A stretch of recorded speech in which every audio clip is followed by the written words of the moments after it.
Olá, gente. Vamos entrando, nos harmonizando com o ambiente, ficando mais tranquilos. Uma boa noite a todos que dispensaram um pouquinho do seu domingo para estar com a gente. Eu gostaria de saber se vocês estão me ouvindo bem, se conseguem me ouvir, se tá boa a conexão, se tá falhando para vocês.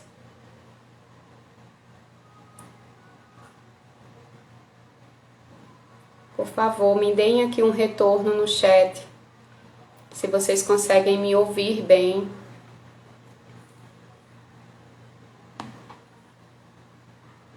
Estamos ouvindo bem, obrigada, Braulio.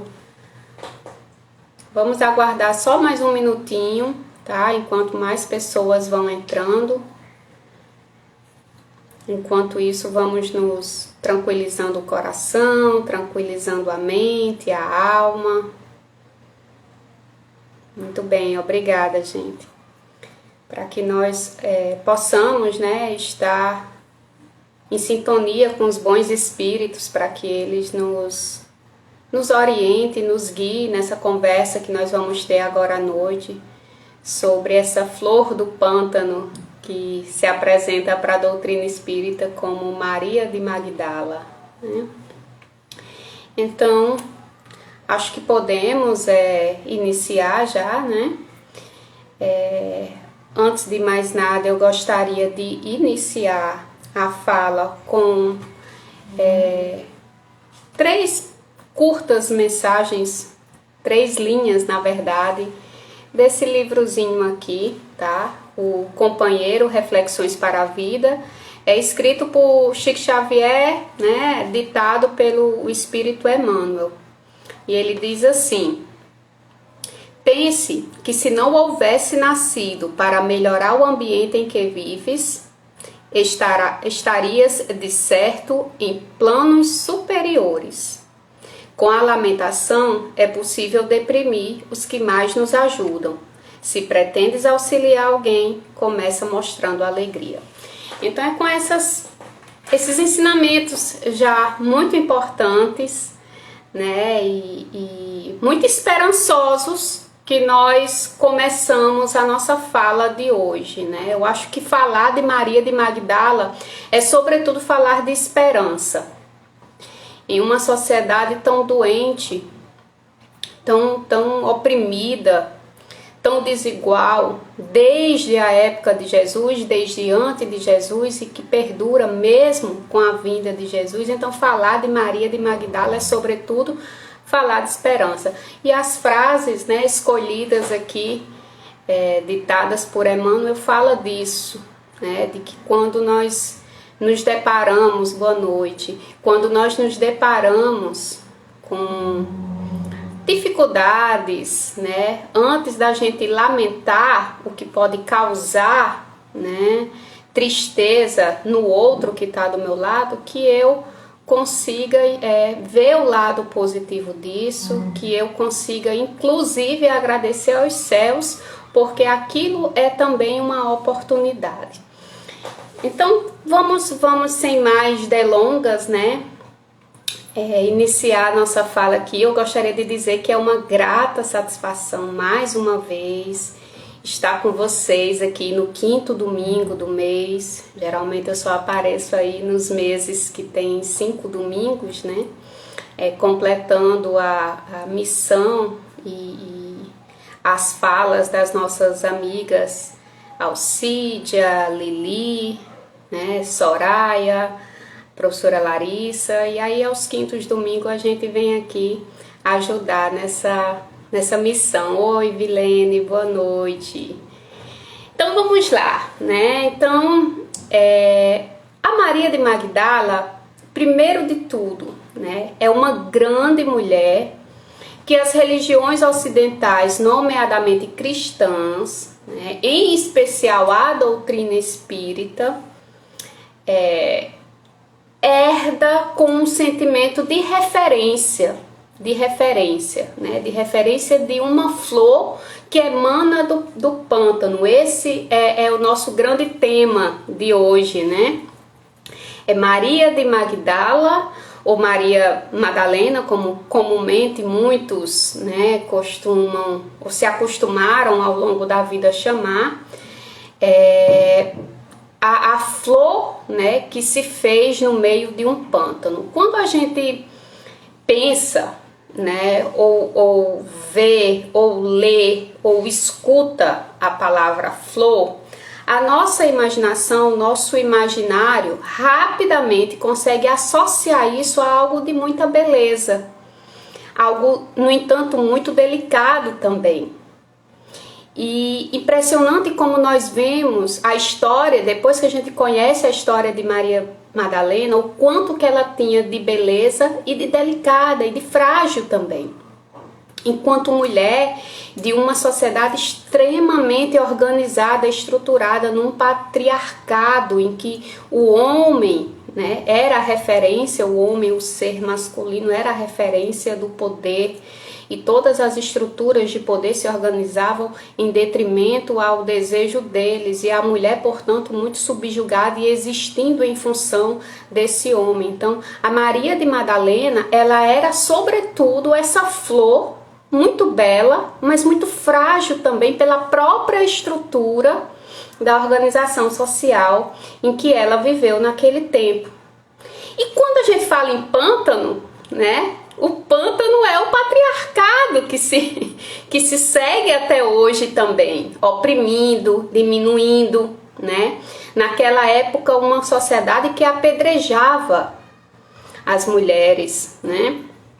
Engraçado que quando a gente começa a ler sobre várias referências de mulheres na época de Jesus, mesmo quando se conta a história da adúltera, que não é nesse caso a Maria Madalena, pelo menos não há nenhum registro nos evangelhos que confirme isso, na verdade isso é fruto de uma interpretação de algumas religiões. Mesmo a mulher adúltera, ela não é adúltera sozinha. Por que ela tinha que ser levada à praça para ser apedrejada? Cadê o homem que ajudou, né, que fez aquela ação junto com ela? A prostituta do mesmo jeito, ela não estava se prostituindo sozinha. Existia um papel do homem ali que foi silenciado dessas partes das histórias, né? Então o pântano, ele representa isso, uma sociedade sombria, um lugar sombrio, um lugar sem vida, ou um lugar que subjuga outras vidas, né? E a Maria Madalena vem com a história dela para dizer: é possível ter beleza e renascer nesses ambientes sombrios, né? E esse processo de renascimento da Maria Madalena se faz através da conversão dela aos ensinamentos do Cristo, né?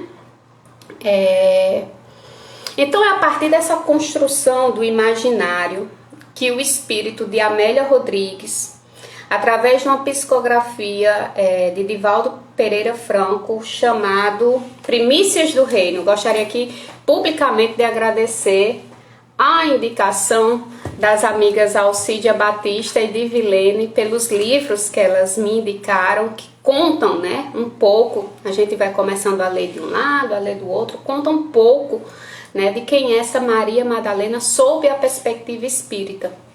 Além desse livro de Amélia Rodrigues, né, do espírito Amélia Rodrigues, a gente também tem a perspectiva de outros dois espíritos, tá? O próprio Emmanuel, com as psicografias de Chico Xavier, e o espírito Humberto de Campos, em um capítulo desta obra chamada Boa Nova, também psicografados por Chico Xavier. Então nós juntamos as perspectivas desses espíritos, né, e a partir desses livros, desses entendimentos, dessas histórias que esses livros contam, nós tentamos traçar aqui a trajetória da Maria de Magdala, né? Quem é Maria de Magdala a partir dessas três obras. Três momentos importantes nós recorremos aqui para falar de Maria de Magdala, né? A primeira, e eu diria que é a mais importante e a mais bonita história dela, é a história em que ela se converte a Jesus, né? Ela era uma mulher que está descrita na Bíblia, né? Descrita na Bíblia, tanto no Evangelho de Lucas quanto no Evangelho de São Marcos, a mulher que tinha 7 demônios. E esses 7 demônios foram expulsos por Jesus Cristo. E esse processo em que ela reconhece que precisa de Jesus e que vai até ele buscando essa redenção, para mim é a história mais bonita, é o momento mais bonito da Maria de Magdala. Mas existem outros momentos muitíssimos importantes, não menos importantes, muitíssimos importantes também, que também nos contam a história dessa mulher. O segundo momento, muito interessante para mostrar que sociedade que vivia em pântano era aquela, é o jantar na casa de um fariseu chamado Simão, em que ela praticamente invade o jantar, comumente um jantar, né, feito para homens da alta sociedade. Ela invade aquele jantar, ela chora aos pés de Jesus ao ponto de lavá-los com suas lágrimas. Depois de chorar, ela enxuga os pés de Jesus com os próprios cabelos e derrama um perfume, uma essência que faz com que todo o ambiente fique cheiroso, né, impregnado daquele perfume. E naquele momento, Jesus olha para ela e diz que a fé dela tinha salvado a Maria de Magdala. Esse é um segundo momento bíblico bastante importante, em que a Bíblia faz referência direta ao nome Maria Madalena, Maria de Magdala. E um terceiro momento, também igualmente importantíssimo, e que reflete essas estruturas de poder da época de Jesus, a época do Império Romano, a Antiguidade Clássica, que é o momento de morte e ressurreição de Jesus Cristo, né? Inclusive, quando ele decide reaparecer pela primeira vez depois de desencarnado, quem é que ele escolhe para que veja ele, né? A Maria de Madalena. Então são esses 3 grandes momentos que eu trago hoje para nós refletirmos um pouquinho sobre a história dessa mulher, né? O do quanto ela é flor, bela e ao mesmo tempo frágil, mas que ela renascendo, ela também gera uma vida diferente para aquele pântano em que ela estava submersa, tá? Então, no livro de Lucas, no Evangelho de Lucas, lá no capítulo 8, né, eu vou começar pelo nosso primeiro momento, que é quando ela tem os 7 demônios expulsos do corpo dela. E eu vou tentar mesclar o que é que os evangelhos falam com o que Amélia Rodrigues, com Divaldo Franco, que Humberto de Campos e Emmanuel falam também, junto com Chico Xavier, sobre essa expulsão dos demônios na vida de Maria de Magdala, né? Lá no capítulo 8 do Evangelho segundo São Lucas, tá? Lucas era inclusive um médico historiador, né? Muito detalhista. E ele, para introduzir a parábola do semeador, aquela parábola muito conhecida, né, que um semeador sai para distribuir sementes, né, umas caem em terra boa, outra em espinheiros, aquela famosa parábola. Para iniciar, para introduzir aquela parábola que está no capítulo 8, nos 4 primeiros versículos, especificamente no segundo, ele vai fazer menção a essa expulsão dos demônios de Maria de Magdala. Ele diz o seguinte: depois disso, Jesus ia passando pelas cidades e povoados proclamando as boas novas do reino de Deus. Os 12 estavam com ele, os 12 apóstolos, né? E também algumas mulheres que haviam sido curadas de espíritos malignos e doença.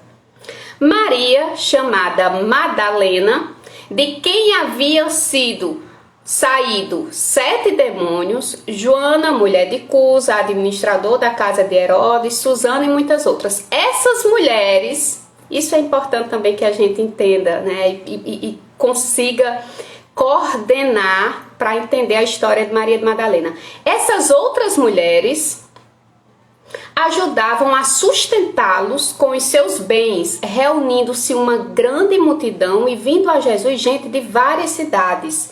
Ele contou esta parábola. E aí o Evangelho de Lucas inicia a parábola do semeador. Mas o que é importante aqui? Duas informações bastante importantes que tem nesse Evangelho de Lucas. Primeiro, essa menção, né, que ele faz direto, né, a Maria chamada Madalena, de quem havia saído 7 demônios. Ele faz essa primeira menção, né? E que, portanto, ela seguia Jesus a partir dessa expulsão dos demônios. E uma segunda menção muito importante que o Evangelho de Lucas faz nesses 4 primeiros versículos do capítulo 8, de que as mulheres, elas ajudavam a sustentar Jesus e os apóstolos com os bens delas. Isso nos diz que Maria Madalena não era uma pobre, financeiramente falando, né? Não era uma mulher pobre. Na verdade, ela tinha muitas posses, e o espírito de Amélia Rodrigues nos confirma isso. Quer dizer, há uma consonância muito íntima e muito certeira entre o que está descrito no Evangelho e o que o espírito de Amélia Rodrigues vem nos elucidar com mais detalhes, né? Já lá no Evangelho de São Marcos, tá? No capítulo 16, e especialmente no versículo 9, o capítulo 16 do Evangelho de Marcos, na verdade, ele já narra o momento em que Jesus ele morre, né, ele desencarna, e depois ele aparece na sua primeira aparição depois da morte, depois do desencarne, ele aparece para Maria de Magdala. Ele narra esse momento de aparição e, ao mesmo tempo de descrença, de deslegitimação, mais uma vez aquela mulher desacreditada diante da sociedade, mesmo depois de ter dado o testemunho dela de renovação, de largar tudo, de seguir Jesus, de cuidar das pessoas junto com Jesus, de acompanhar Jesus ao Calvário, de estar presente naquelas mulheres que choram e Jesus as consola quando está carregando a cruz. Mesmo depois de tantos testemunhos em vida da sua renovação enquanto pessoa, quando Jesus decide aparecer para ela, sendo a primeira pessoa com quem ele aparece depois do desencarne, ela é mais uma vez desacreditada. Ela fala para os apóstolos e ninguém acredita nela, a não ser outra mulher, a não ser Maria. E nesse momento, nesse capítulo 16, lá no Evangelho de São Marcos, quando se está narrando essa passagem, né, o evangelista ele faz referência novamente a essa expulsão dos demônios, lá no versículo 9. Ele diz assim: E Jesus, tendo ressuscitado na manhã do primeiro dia da semana, apareceu primeiramente a Maria Madalena, da qual tinha expulsado 7 demônios. Vejam que os evangelistas, eles têm uma consonância na identidade de uma história única, né?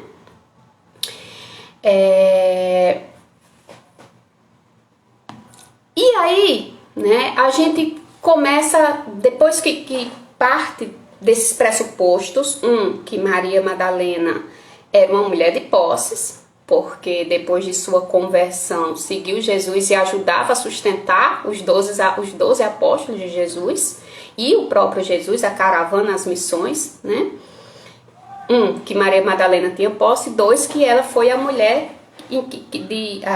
a qual Jesus expulsou 7 demônios, e a partir dessa expulsão houve uma convenção. Esses são 2 princípios bastante importantes para a gente entender a história de Maria Madalena ou Maria de Magdala. E aí a gente vai entender também por que esse nome, né? Madalena comumente era o apelido que se dava às pessoas que vinham de Magdala. Magdala é uma cidade a 10 quilômetros de Cafarnaum, onde Jesus muito viveu e fez, né, suas missões e fez suas pregações.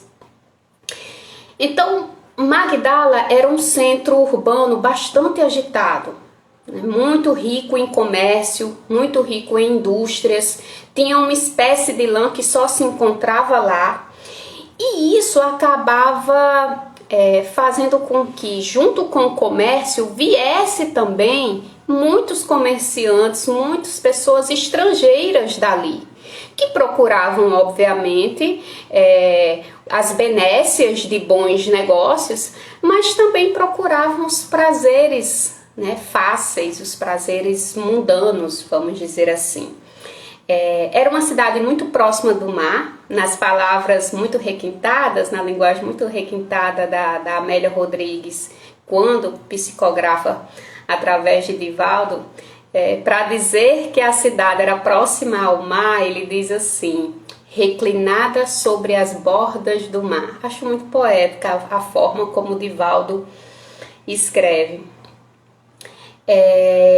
E tinha um clima muito ameno, né? Tinha as águas da cidade que rodeavam a cidade, que margeavam a cidade, também com muita abundância de peixes. Então, como era uma estação de repouso, a cidade recebia viajantes, negociantes, né? Gregos, romanos, fenícios. E esses romanos, eles disputavam não só os negócios, mas disputavam também os prazeres fáceis da carne. Também iam atrás de sexo fácil, né? E nas palavras de Divaldo, não é de se admirar, portanto, que para aquela região também seguiam os aventureiros e cortesãs. É aí onde entra Maria de Magdala. As cortesãs eram mulheres de corpos cansados que exibiam em luxuosas residências a mercadoria do próprio sofrimento, em noites de orgias e loucura, no caminho da queda total das valas morais. Maria de Magdala, conta Amélia Rodrigues, que ela tinha passado por muitas sofridas e duras experiências já nessa encarnação.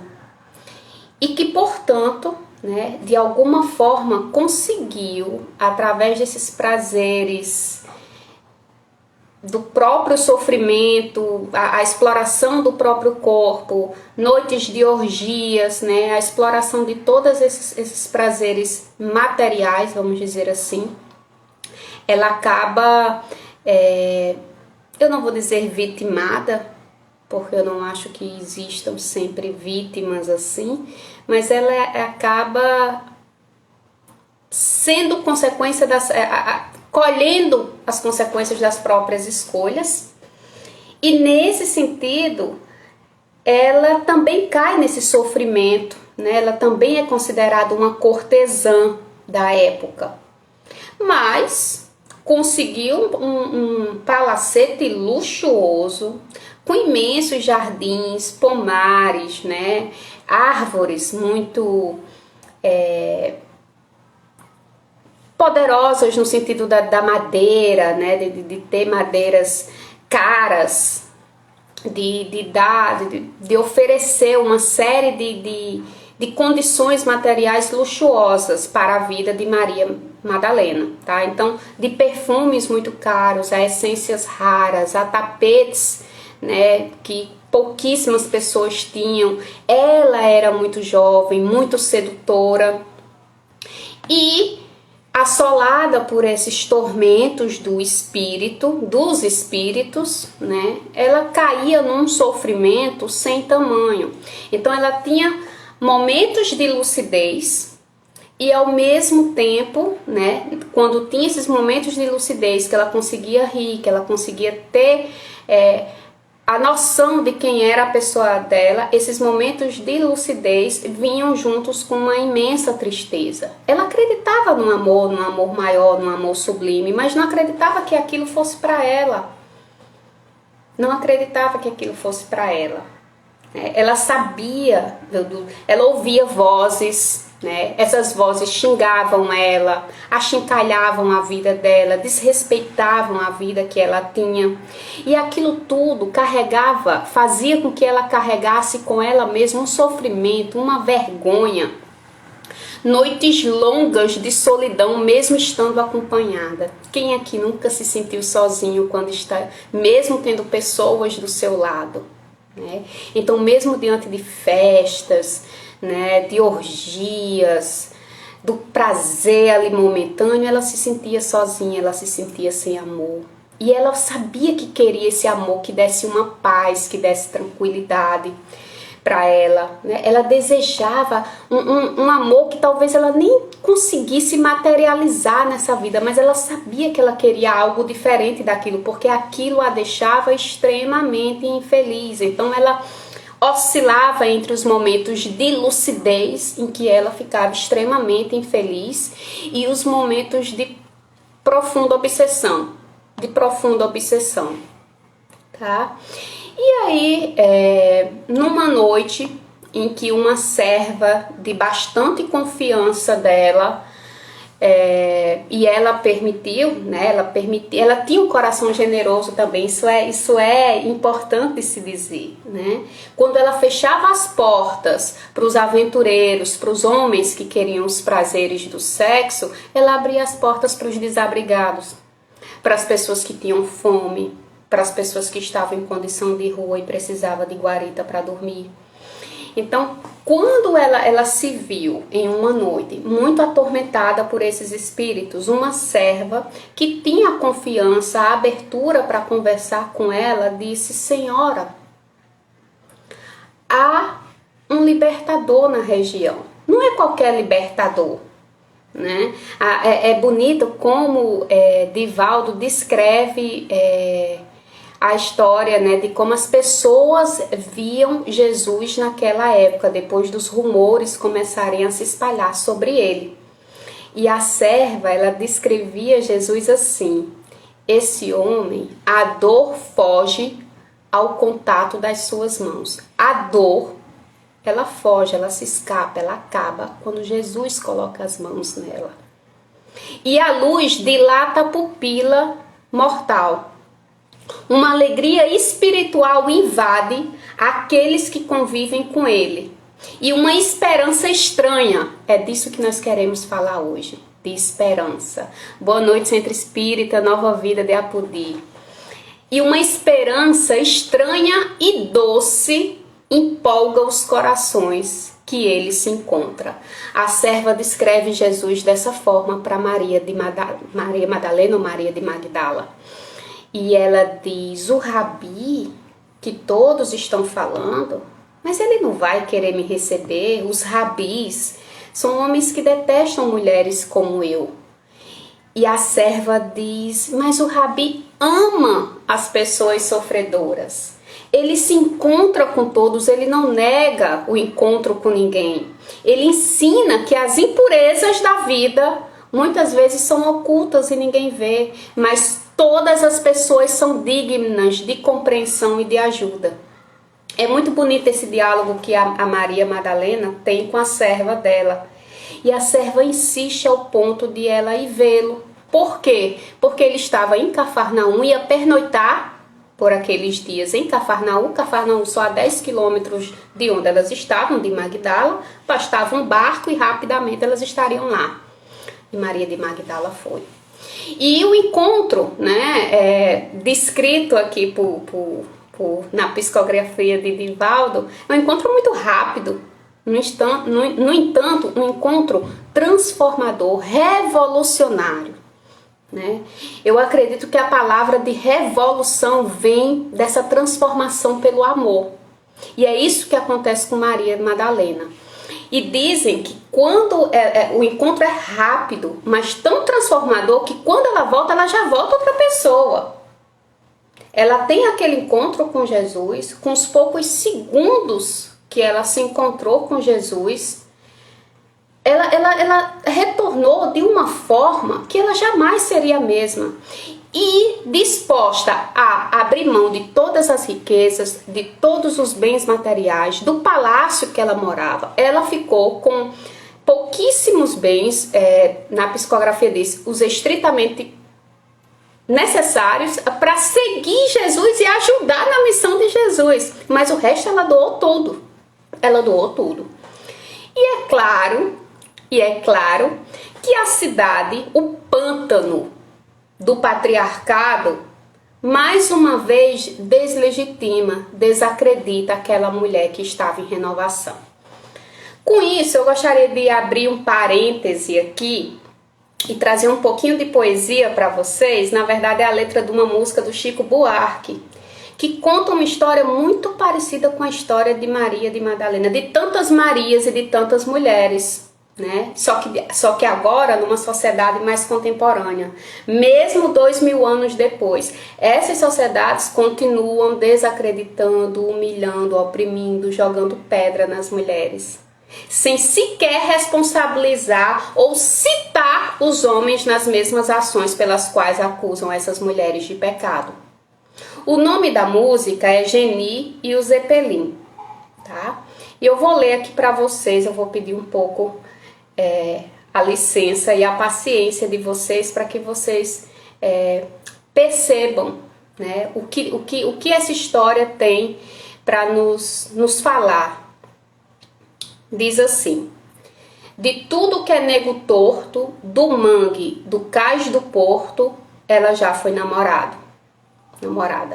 O seu corpo é dos errantes, dos cegos, dos retirantes, é de quem não tem mais nada. Dá-se assim desde menina, na garagem, na cantina, atrás do tanque, no mato. É a rainha dos detentos, das loucas, dos lazarentos, dos moleques do internato. E também vai a miúde, com os velhinhos sem saúde e as viúvas sem porvir. Ela é um poço de bondade, e é por isso que a cidade vive sempre a repetir: joga pedra na Geni, joga pedra na Geni. Ela é feita para apanhar, ela é boa de cuspir. Ela dá para qualquer um, maldita Geni. Um dia surgiu brilhante entre as nuvens flutuantes um enorme zeppelin. Pairou sobre os edifícios, abriu 2000 orifícios com 2000 canhões assim. A cidade apavorada se quedou paralisada, pronta para virar geleia. Mas do zeppelin gigante desceu seu comandante dizendo: mudei de ideia. Quando vi nessa cidade tanto horror e iniquidade, resolvi tudo explodir. Mas posso evitar o drama, se aquela formosa dama essa noite me servir. E essa dama era a Geni. Mas não pode ser Geni, ela é feita para apanhar, ela é boa de cuspir, ela dá para qualquer um, maldita Geni. Mas de fato logo ela, agora eu me passei demais aqui, mas de fato logo ela, tão coitada, tão singela, cativara o forasteiro. O guerreiro tão vistoso, tão temido e poderoso, era dela prisioneiro. Acontece que a donzela, e isso era segredo dela, também tinha os seus caprichos, e ao deitar com um homem tão nobre, tão cheirando a brilho e a cobre, preferia amar com os bichos. Ao ouvir tal heresia, a cidade em romaria foi beijar sua mão. O prefeito de joelhos, o bispo de olhos vermelhos e o banqueiro com 1 milhão. Vai com ele, vai, Geni. Vai com ele, vai, Geni. Você pode nos salvar, você vai nos redimir. Você dá para qualquer um. Bendita Geni. Foram tantos os pedidos, tão sinceros, tão sentidos, que ela dominou seu asco. Nessa noite lacinante, entregou-se a tal amante como quem dá-se ao carrasco. Ele fez tanta sujeira, lambuzou-se a noite inteira até ficar saciado. E nem bem amanhecia, partiu numa nuvem fria com seu zeppelin prateado. Num suspiro aliviado, ela se deitou de lado e tentou até sorrir. Mas logo raiou o dia e a cidade em cantoria não deixou ela dormir. Joga pedra na Geni, joga pedra na Geni. Ela é feita para apanhar, ela é boa de cuspir, ela dá para qualquer um. Maldita Geni. Joga pedra na Geni, joga pedra na Geni, joga bosta na Geni. Ela é feita para apanhar, ela é boa de cuspir, ela dá para qualquer um. Maldita Geni. Essa música de Chico Buarque é uma representação muito fiel da história de tantas Marias Madalenas que a humanidade já presenciou e já jogou pedra. né? Quantas Madalenas e quantas Genis nós conhecemos hoje? Quantas nós usamos e depois jogamos fora? E não nos responsabilizamos. Apenas apontamos elas como as únicas culpadas disso, né? Por que que os homens que fazem e que se relacionam com as mulheres, eles não são mencionados, eles não são punidos, eles não são silenciados da história? Na psicografia ainda de Amélia Rodrigues, né, é claro também que tinha manifestação da sociedade quando viram que Maria de Magdala tinha se convertido a Jesus e tinha decidido seguir Jesus Cristo. As palavras da cidade inteira não foram diferentes das palavras que diziam joga pedra na Geni. Retornará, diziam uns. Sempre foi louca, diziam outros. A cidade nada perderá. Ela voltará já já para as noites de prazer. Quantas mulheres são desacreditadas e chamadas de loucas? Por nós mesmos, outras mulheres. Amélia Rodrigues diz isso, que outras mulheres também a invejavam. E ao mesmo tempo se juntavam com os homens que durante o dia, os homens não... A hipocrisia, e eu acho magnífico que esse é um texto já da metade do século XX, né? Da segunda metade do século XX, mas um texto muito atual. Amélia Rodrigues usa a palavra hipocrisia. A hipocrisia dos homens não permitiam que durante o dia eles visitassem Maria Madalena, mas à noite eles queriam as portas abertas.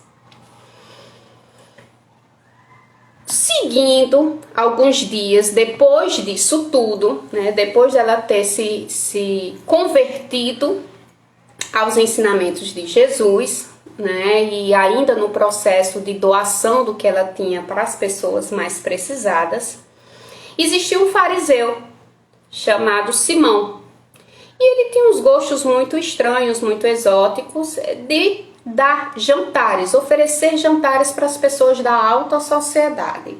E ele imaginou consigo que oferecer um jantar para Jesus, que estava pelas redondezas, seria algo bastante importante para ele mostrar sua fortuna, para ele mostrar o zelo com que ele guarda as tradições, para ele apresentar os amigos dele. E ele pensava, se ele for de fato o rabi, se ele for o verdadeiro rabi, vai ser muito bom ser amigo dele. Vai ser muito bom. E aí, o Simão faz esse jantar, um jantar para homens, né? E do nada entra aquela mulher, já no fim do jantar, entra aquela mulher toda... Nas palavras de Divaldo, desvairada, desgranhada, os cabelos assanhados, a testa parecia ser maior do que o que era, porque o cabelo suado pregava, né, e cobria os olhos dela. E aquela mulher entra, né, praticamente invade o jantar. E naquele momento, ela sentia como se ela estivesse renascendo pela segunda vez, né? Era um segundo momento que Maria Madalena tinha com Jesus. E ao chorar, ao ponto de lavar os pés, depois enxugar os pés dele com os próprios cabelos e colocar perfume, uma essência raríssima, né, que Divaldo chama de unguento. Naquele momento, aquela ação suscita certos comentários dessa mesma sociedade pantanosa, dessa sociedade fincada no patriarcado judaico naquela época, né? Hoje não só judaico. E eles começam a comentar entre si, ele não é o rabi, porque se ele fosse realmente um profeta, ele saberia quem é essa mulher. Ele sabia que essa mulher é uma pecadora. E Jesus, né, entendendo o que se passava, coloca para ele, né, a seguinte situação. Se duas pessoas lhe devem, uma deve, por exemplo, né, não é essa quantia, mas eu vou dizer, uma lhe deve R$500 e outra lhe deve R$10, e você perdoa igualmente as duas dívidas. Quem mais vai lhe amar? E aí o fariseu lá, Simão, né, entendedor de negócios, abriu um sorriso no rosto e disse: quem me devia mais? E aí Jesus disse: exatamente. Quando eu cheguei aqui, você não lavou meus pés. No entanto, essa mulher lavou com o próprio choro e enxugou com seus próprios cabelos. Essa mulher, de repente, devia mais e, portanto, me ama muito mais. E é quando Jesus, pela segunda vez, olha para ela e diz que a própria fé dela tinha curado a existência dela. Nesse momento, Jesus nos chama a ter frestas de esperança, mesmo diante das maiores dificuldades ou das horas mais sombrias da nossa vida, quando todo mundo nos recusa, quando todo mundo nos desacredita. É nesse momento que Jesus diz: a fé está em você. E ele traz a história de Maria de Magdala, para nos exemplificar o quão precioso é ter fé e esperança diante da rejeição das outras pessoas e às vezes de nós mesmos. Maria Madalena, antes de encontrar Jesus, ela tinha essa rejeição de si mesma. Ele não vai me receber, eu sou uma mulher, e começava a chorar porque ela não conseguia concluir em palavras a imagem que ela tinha de si mesma. Um terceiro momento, também narrado biblicamente e organizado nessas 3 obras que eu trago para vocês, é o momento da ressurreição.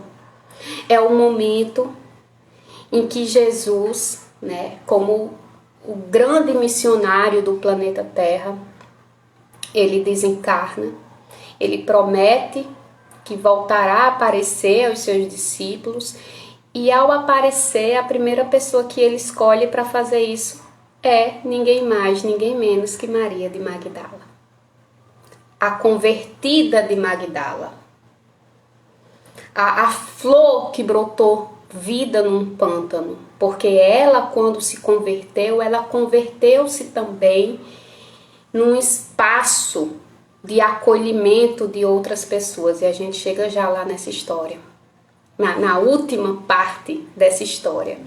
E é claro, gente, Maria Madalena era só mais uma mulher numa sociedade extremamente violenta com outras mulheres. Extremamente violenta, em todos os sentidos que vocês puderem imaginar. Violenta fisicamente, violenta psicologicamente, violenta sexualmente.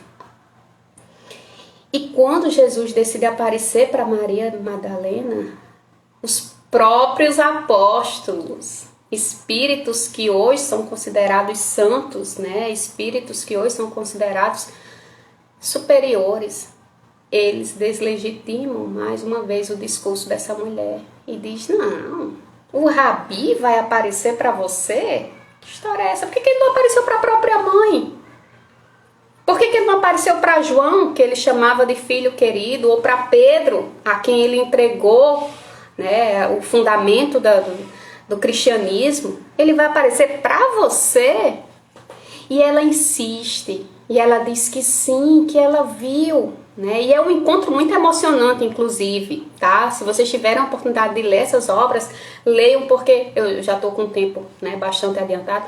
É uma história muito bonita desses diálogos que se estabelece entre Maria e Jesus, entre Maria Madalena e os apóstolos depois dessa aparição.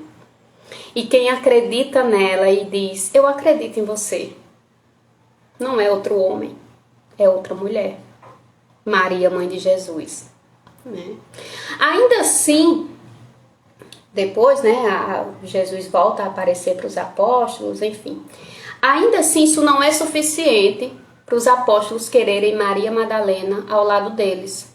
Eles saem em missão, em uma linda missão, diga-se de passagem, né? Saem em missão pregando o evangelho de Jesus, mas não querem Maria Madalena do lado deles, não.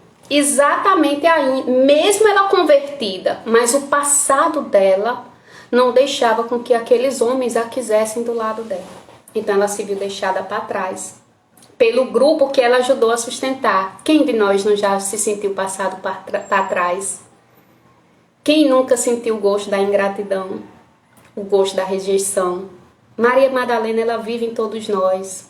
Ela vive as dores de Maria Madalena está presente no nosso cotidiano. Ela é deixada para trás. Sabe quem é que acolhe Maria Madalena? E ao mesmo tempo ela acolhe também? É muito bonito esse fim da história de Maria Madalena, porque é um processo de acolhimento mútuo. Ela acolhe ao mesmo tempo que é acolhida. Um grupo de leprosos. Pessoas que tinham hanseníase. Chegaram, né, na região atrás de Jesus, não sabiam já do que tinha acontecido. E elas viu ali uma oportunidade de dizer, eu conheci e eu não tenho a cura para vocês, mas eu tenho a palavra dele, eu tenho o evangelho deles. E reuniu esse grupo de pessoas com hanseníase debaixo de uma árvore e começou a pregar o evangelho de Jesus Cristo. Uma mulher, diante do Império Romano, na antiguidade, liderando um grupo de leprosos para falar do evangelho de Jesus Cristo.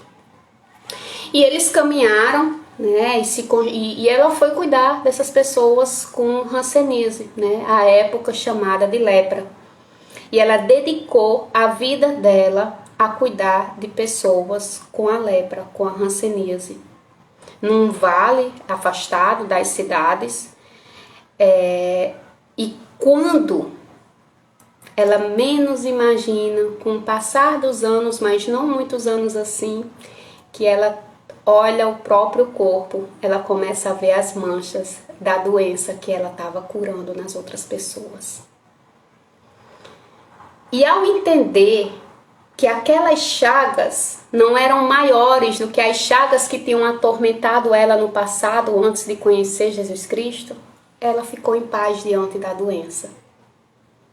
E continuou a missão dela, continuou cuidando das pessoas, continuou pregando o evangelho de Jesus. E numa certa altura, quando ela já sabia que ia desencarnar, ela decidiu ir até Éfeso, uma cidade próxima também, para encontrar João, apóstolo, e Maria, mãe de Jesus. Queria se despedir deles. Mas na porta de Éfeso, ela já muito debilitada, a doença já tomando de conta de todo o corpo dela, ela cai. E é acolhida por uma família que cuida dela até nos fins, né, nos últimos dias de vida material, carnal, aqui na Terra. E esse livro da Boa Nova, do Humberto de Campos, ele narra muito detalhadamente o momento do desencarne de Maria de Madalena, né, Maria Madalena. De quão júbilo e de quanta dor ela deixou de sentir. E ela não acreditava que era o próprio Jesus que estava recebendo ela no mundo espiritual. Né? É uma história muito bonita, a história de Maria de Magdala. Desde o próprio nome e o próprio significado que a cidade tinha. A estrutura de pântano que a sociedade patriarcal tinha e que continua hoje.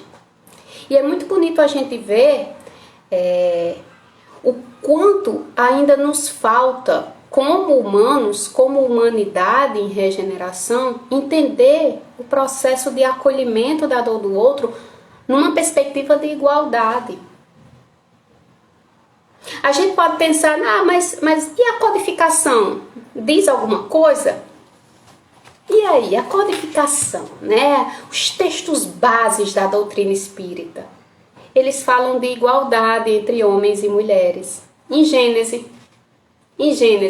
eles falam da natureza da mulher, explicando aquela alegoria lá de que Eva é criada a partir de uma costela de Adão. É a partir daquela alegoria, e eles falam, isso é uma alegoria, e eles explicam a perspectiva espírita, da importância da gente considerar homens e mulheres iguais. Homens e mulheres infinitos na sua beleza, enquanto flor que pode ressurgir, que pode nascer num pântano e modificar aquele pântano também. Né? Então, meus irmãos, eu gostaria de agradecer quem esteve comigo até agora, nesses poucos minutos, né, conversando um pouquinho sobre a história dessa mulher tão forte, tão bela, e tão frágil ao mesmo tempo, né? Mas que nos ensina muito e nos deixa um legado de esperança, de que é possível ter beleza em meio ao pântano. Um beijo, meus amores, meus irmãos. Fiquem com Deus, que a espiritualidade divina inicie a semana com vocês de uma forma muito esperançosa. Eu queria só deixar aqui alguns recados, tá? Antes de encerrar a nossa live. As atividades do Grupo Espírita Renascer, elas já voltaram presencial. Boa parte delas, pelo menos, tá? Então, ESD, Encontro com o Evangelho, EAD, já estão tudo acontecendo presencialmente na sede do Grupo Espírita. O ESD, das 16 horas às 18 no sábado. O Encontro com o Evangelho das 18 às 18h30 também no sábado. O EAD aos sábados também, já presencialmente. Apenas as palestras públicas, elas ainda estão remotas, mas vão começar pelo um processo de hibridização, ou seja, elas vão começar a ser parte presencial e parte remota, tá? Então, um abraço a todos, obrigada. Eu tô vendo aqui, tô fazendo o que poucas pessoas conseguem, que é falar e ler ao mesmo tempo. Estou lendo aqui os recados de vocês. Muito obrigada pelo carinho, pela presença síncrona, tá? Um beijo e fiquem com Deus.